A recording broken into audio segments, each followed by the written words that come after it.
And then they bring Adam Page to the ring. And I wrote, Jesus, now this bag is going to talk.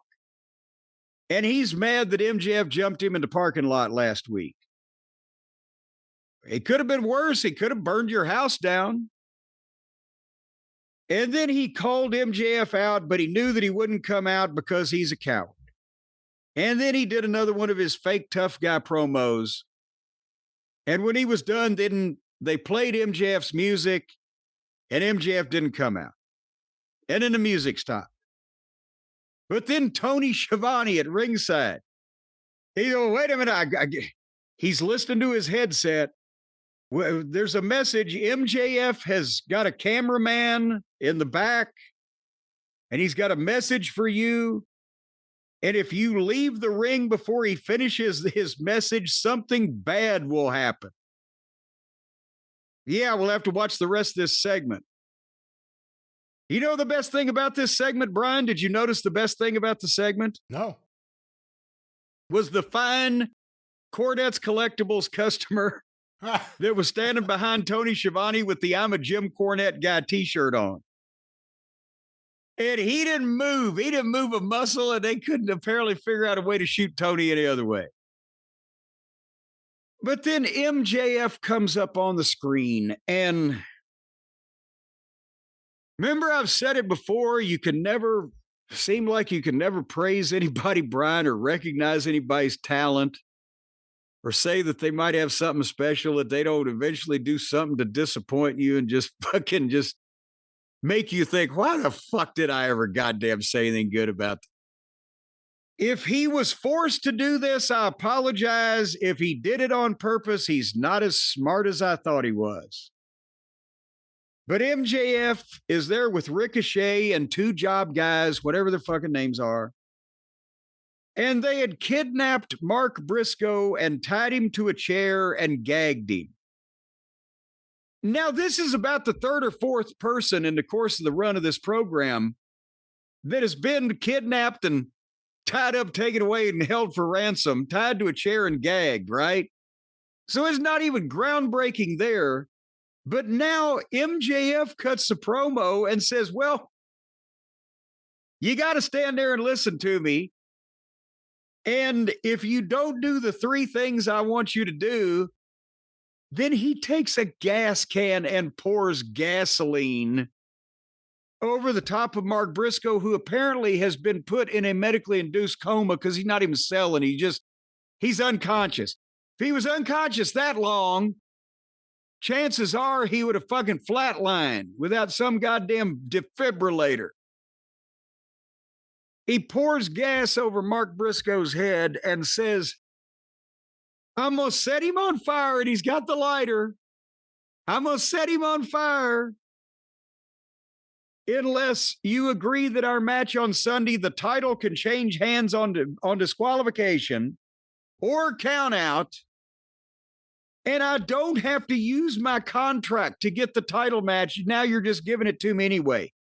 Or I'm going to set this guy on fire. In this fake skit with this fake gasoline, this fake bullshit that I'm saying about this fake match we're going to have. An American citizen is going to immolate another American citizen in a foreign country. Can you imagine the paperwork alone? Nobody'd be able to figure out how to fill out those forms. What the fuck? The carnage over at Carnaby Street. I don't know what these people are making me do. There's a killer on the King's Road. There's a killer on the road. His body's frying like a toad because we set him on fire because the situation's dire. My pay-per-view is sagging and I'm really lagging. My business is dead. So anyway, he gave Paige the count of 5 to agree to these things. Paige said okay at 4. So apparently he had to think a minute about how enamored he was of Mark Briscoe. And so, okay, so now they took back. He didn't need to go the devil. The devil didn't need to goddamn flip out and get mad and say, "Okay, I'll execute the contract," because now they take it back the next week, and the title can change by disqualification or count out. And they probably ain't gonna change the belt anyway. They're just trying to make people think Paige is in jeopardy. To be honest, if they did a real good job of convincing people that somebody would beat Paige, they probably get a good buy rate. But are they all on that kratom that we've been hearing about? That they think this is good television? Who is this for? Like I said, it wasn't scary if you were going for a cool, violent Reservoir Dogs vibe. Like they could have cut his ear off. But it's not funny, nor is it scary, nor is it cool, because it's also obviously silly and fake. So what, and why would MJF, who is proven himself to be a student of the business and kind of understands what guys have done in the past to get over what works and what doesn't, or what's stupid, he just, I mean, he's one of the few people they have left that anybody gives a shit about, and they've wiped their feet on that to the point where it's not the same as it used to be with him. And there's no direction to this, and no direction home with these complete unknowns, like a big old fat bone. So there's not a single fan who saw this who thought that MJF was going to light him on fire. Okay, you know what? Goddamn, maybe he should have done it. Maybe he should have just lit Mark Briscoe on fire to prove him wrong. Well, he didn't. I guess that's the point. Yeah. Well, I have not been crazy about the MJF Adam Page build. Where Adam Page suckered MJF into making bad decisions by attacking his feelings. And then MJF threatened to burn someone, seemingly to death, I would assume. I don't know what you hope for when you light someone on fire. Well, yeah, no. If you'd only wanted to hurt him, you would like poured a little gas in his lap or on his feet or something. But no, he went over the head straight down. Is this a problem going forward where because he lit Swerve's childhood house on fire, now like whenever you want to do something with him, it has to involve fire? Well, at least they're telling long-term storytelling here. See, it's always connected. But it's just, again, this is, the WWE doesn't need to fuck with them. They're doing a good enough job on their own.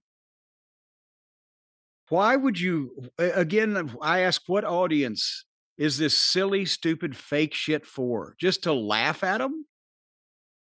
People got enough problems. They don't need to tune in a television program just to laugh at how amateurish and bad it is. I assume they could find some comedies that would make them laugh in a more productive fashion. Who is this supposed to get excited? How exciting was this when you're laughing like, look at these dumb fucks with their fake fucking gasoline? And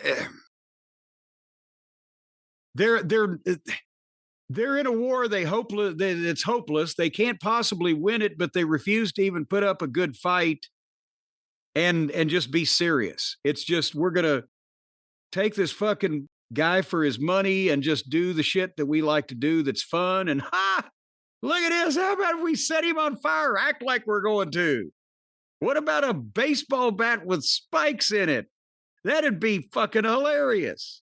And they just get away with it. And it doesn't change their business for positive or negative, because there is that core group that wants to, for whatever reason, watch broken down Japanese people and silly, frail, pale looking Americans fake fight.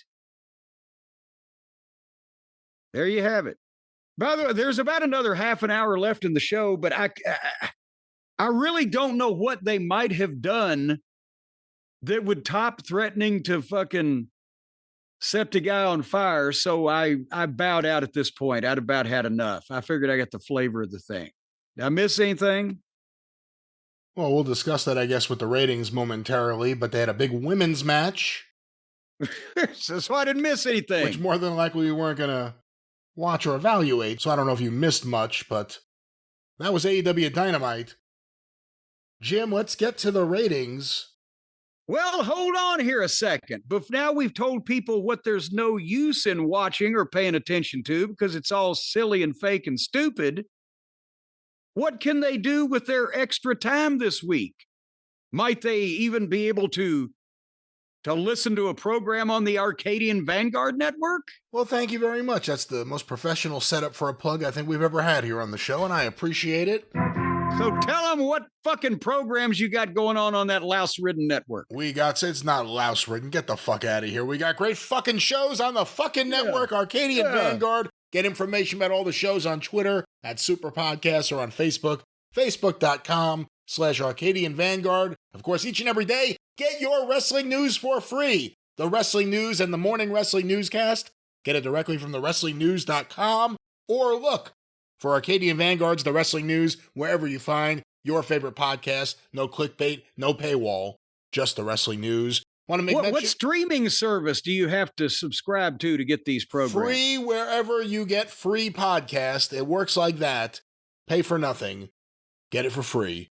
This is an awful plug. Ladies and gentlemen, we also want to make mention of Stick to Wrestling with John McAdam. Another great look at 1985 in the WWF. McAdamPod.com or look for the show wherever you find your shows. And of course, Shut Up and Wrestle with Brian Solomon. The Best of Volume 3. Hear great moments with lots of great stars having great talks. SUAWpod.com or Shut Up and Wrestle with Brian Solomon wherever you find your favorite podcast. And the 605 Super Podcast, The Mothership! Ah, Jesus Christ, he's disabled my sound effects, folks. Go through the archive, 605pod.com, available wherever you find your favorite podcast, The Mothership. How come this fancy Dan sound filter we got won't filter out that bellowing of yours, you bellicose bumpkin? Oh, Dr. Smith, I see that you've arrived late into the show.